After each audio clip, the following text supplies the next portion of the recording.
রাশি রাশি টাকা রাশি রাশি টাকা সমেত বাস থেকে জালে 4। পালশিট টোল প্লাজা এলাকায় পুলিশি অভিযান। মেমারি থানার অভিযানে বাজেয়াপ্ত 72 লক্ষ টাকা। বাসের ড্রাইভার খালাসি সহ পাকড়াও 4। বিহারের ভাগলপুর থেকে কলকাতায় টাকা পাচার। 2 ব্যাগ ভর্তি নগদ উদ্ধারের পর তদন্তে পুলিশ।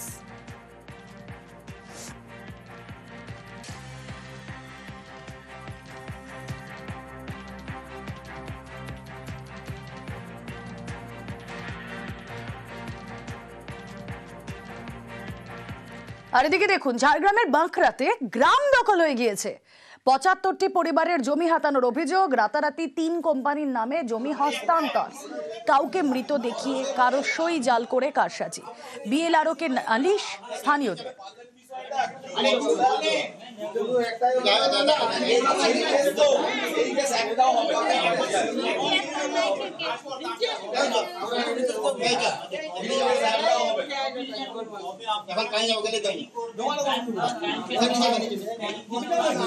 মৃত দেখিয়ে সই জাল করে কারসাজি। শুধু কারসাজি নয়, একটা গোটা গ্রাম দখল। কথা বলবো, প্রতিনিধি রাজু রয়েছেন সঙ্গে। রাজু, দেখো, প্রথমত বলে রাখি, এই যে গ্রামটি রয়েছে বাঁকড়া, সেই গ্রামের অধিকাংশ মানুষের জমি হাতিয়ে নেওয়া যেখানে বলা হচ্ছে যে 75টি পরিবার এই গ্রামে বাস করে। সেই 75টি পরিবারের নিজেদের যে বাস্তু জমি এবং তার সাথে যে চাষের জমি, সেই সমস্ত জমি অন্যের নামে করে দেওয়ার অভিযোগ। ইতিমধ্যে এক ব্যক্তির নাম পাওয়া যাচ্ছে, সুজিত কুমার, যিনি এই ঘটনার সাথে যুক্ত, যিনি নাকি বিভিন্ন জমি ক্রয় করছেন এবং বেসরকারি কোম্পানির কাছে সেই জমি বিক্রি করছেন, এমনটাই অভিযোগ করছেন স্থানীয় মানুষজন। তারা এই ঘটনা জানতে পারেন অনলাইনে, যখন একটি জমিকে কেন্দ্র করে তারা যখন সেখানে সাবমিট করতে যান, সেখানে গিয়েই তাদের চক্ষু চড়ক গাছ, কারণ তাদের জমি তাদের নামে নেই, সেই জমি হস্তান্তর হয়েছে অন্যের নামে। এরপরেই গোটা গ্রামের মানুষ ছুটে যান বিএলআর অফিসে এবং গোটা বিষয়ের তদন্তের জন্য বিএলআরকে বলা হয়, লিখিত অভিযোগ দেওয়া হয় এবং বিএলআরকে জিজ্ঞাসাবাদ। রাজু, তুমি সঙ্গে থাকো। যার বিরুদ্ধে অভিযোগ তিনি কি বলছেন শোনা যাক। আপনি যে জায়গাগুলো কিনেছেন আপনাকে কে বিক্রি করেছে? করেছে দাদা, ডিট গুলো বেরাচ্ছে, অনলাইনে বেরাচ্ছে, দিলে আপনাদের কাছে নিয়ে বসবো, ওইটা দেখতে পাবেন তো আপনারা, যারা দিয়েছে তারা দেখতে পাবেন।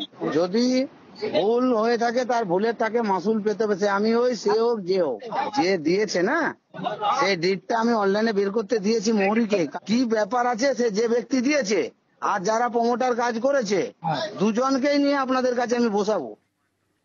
অর্থাৎ এই অভিযোগ সম্পূর্ণ অস্বীকার করছেন তিনি, এবং তাকে জমি দেওয়া হয়েছে, তিনি কোনো দখল করেননি। 75টি পরিবারের জমি হাতানোর অভিযোগ তার বিরুদ্ধে ছিল। এই অভিযোগ নস্যাৎ করছেন এই ব্যক্তি। কথা বলবো, প্রতিনিধি রাজু রয়েছেন সঙ্গে। রাজু, এরপর কি ব্যবস্থা নিচ্ছে বিএলআরও? দেখো, বিএলআর তরফ থেকে যেটা জানানো হচ্ছে, এই বিষয় নিয়ে তিনি উচ্চপদস্থ আধিকারিককে জানিয়েছেন।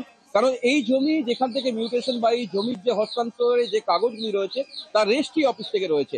অর্থাৎ যেখানে অনলাইনের মাধ্যমে টাকা লেনদেন করে সেখানে সরকারি যে কর হয়, সেই কর দিয়ে সেই জমি কেনাবেচা হয়। অর্থাৎ এই জায়গায় যদি দেখা হয়, কোনো এক ব্যক্তির মনে হলো যে ভিক্টোরিয়া সে কিনবে, সে জায়গায় সে টাকা দিলে হয়তো ভিক্টোরিয়াও বিক্রি হবে, এমনটাই মনে করছে স্থানীয় মানুষজন। তাদের বক্তব্য, আমার জমি আমি বেঁচে রয়েছি, আমার জমি আমি কাউকে দিইনি, আমি লিখিত কিছু করিনি, সে জায়গায় আমার জমি হঠাৎ করে হস্তান্তর।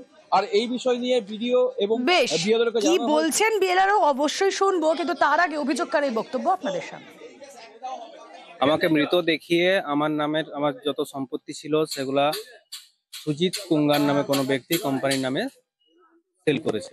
আমি হঠাৎ দেখি সবাই যখন আলোচনা করছে, আমিও আমার যখন জমি দাগ দিয়ে দেখছি যে আমারও জমি কোম্পানির নামে চলে গেছে।